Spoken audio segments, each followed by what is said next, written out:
suportado na po namin siya. Susuportahan na po namin siya. Kahit kami walang bayad na mag-ano sa mga tao na kami ay mag-ano sa kanila. Yung ano po, yung kung sana ay kung kailangan niya ang suporta, ay di nato lang po kami. Patuloy na lumalakas ang kandidatura ni Barangay Kagawad Lomar Adano ng Barangay Tawig Paracale sa pagtakbo nito bilang Barangay Kapitan ng Barangay Tawig Paracale, Camarines Norte. Sa interview ng RMTV News Online, sinabi ni Nanay Elena Villaflores ng Purok 2, Barangay Tawig Paracale na hindi siya naniniwala na walang alam si Kagawad Adano na katulad ng ipinamamalita ng kanyang mga kalaban sa politika. Ayon kay Nanay Elena, napaka-imposibleng walang alam si Kagawad Adano. Sa katunayan, aniya ay ipinagtatanggol nito ang kanilang karapatan sa mga lupain sa kanilang barangay.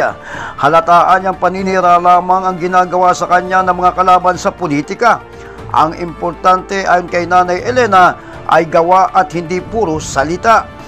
Ganon din ang patutuo ni Ma'am Hazel Talento Labaro at narito ang kanyang pahayag. Suportado ko si Kagawad Lomar dahil pinapakipaglaban niya yung karapatan ng mamamarangay ng Barangay ng Tawig at pinapakipaglaban niya na hindi mapasok ng malaking kumpanya ng minahan ang Barangay ng Tawig dahil maapektuhan nito ang maraming kabahayan dito. Hindi ako naniniwala na si Kagawad Lomar ay walang alam kasi bakit niya naisipan na ipakipaglaban ang karapatan ng mamamarangay ng Tawig? At saka, bakit niya isinusulong niya yun at pinapakipaglaban na huwag mapasok ng minahan, malaking minahan, ang Barangay ng Tawig? Yun ay dahil mayroon siyang alam. Sinusulong niya yung minahang bayan para mapakinabangan ng mga mamamarangay ng Tawig, pati ng mga kalapit na barangay nito. Ato lang po kami. Susuportahan po namin siya.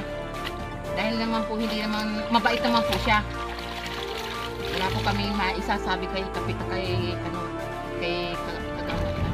Hindi naman po yan inaano sa alam. Ang ano po nun ay gawa.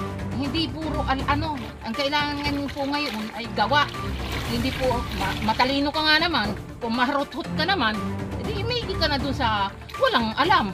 Makakagawad baga po yan kung wala yung ano. Alam.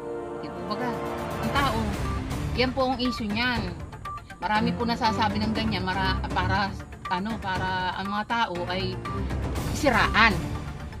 Di po baga, ang tao na po nasa kanya na yan. Kung talagang sa paniniwala nila ay ganun, nasa kanila na po yan. Sila po na makakaano sa tao. Sabi ko nga po doon sa ibang kagawad, ay maigi pa po yung daldal ka nga ni, wala, kulang ka naman sa gawa, ay hirap din naman po yun. Puro gawa, ano na lamang, daldal, wala namang aksyon. Kailangan po igawa, hindi naman puro salita. Marami kang ang gawa, ay marami kang salita, kulang ka naman sa gawa. Ano pa rin po yun. Gata rin yun. Kailangan, gawa. Simula pa kasi kay former Barangay Captain Macario Adano na kanyang ama, ay nagustuhan na ng mga mamamarangay ang serbisyo nito sa pamagitan naman ng maayos na pamamahala.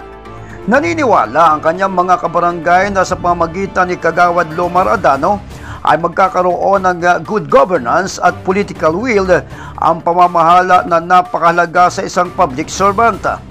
Isa kasi sa mga plataforma ni Kagawad Lomar Adano ay ang pagnanais nito nga maiangat ang antas ng pamumuhay ng mga mahirap niyang mga kabarangay. Patuloy na ipaglalaban ang karapatan ng bawat mamamarangay sa mga pribadong sektor na pilit na nanggigipit sa usapin ng lupain sa kanilang barangay.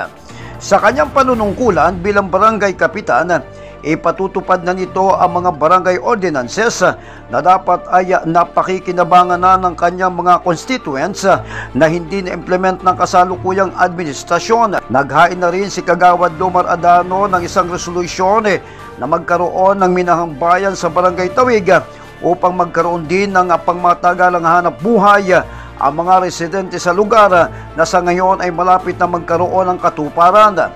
Bagamat may mga mapanirang batikos na ibinabato kay Kagawad Lomar Adano, hindi niya ito pinapansin o binibigyan ng panahon sa halip lalo pa niyang pinagbubuti ang paglilingkod sa kanyang mahal na barangay dahil ito ang kanyang sinumpaang tungkulin. Dahil dito, lalong humanga ang Barangay Tawig sa ipinakikitang kahusayan ni Kagawad Lomar Adano, kung kaya't nagdesisyon ang mga Tawiginyos na ibuhos ang buong suporta kay Kagawad Adano sa pagtakbo nito bilang punong barangay na magiging susi sa pag-unlad ng Barangay Tawig Paracale.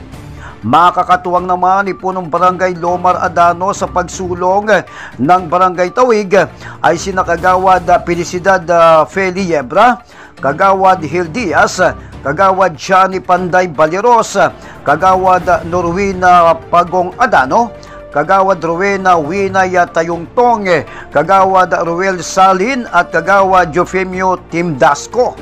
Sigaw ngayon ng mga Tawiginyos, Team Adano para sa tunay na pagbabago. Para sa RMTV News Online, ako si Lino Malabanan, ang inyong responsableng tagapagbalita.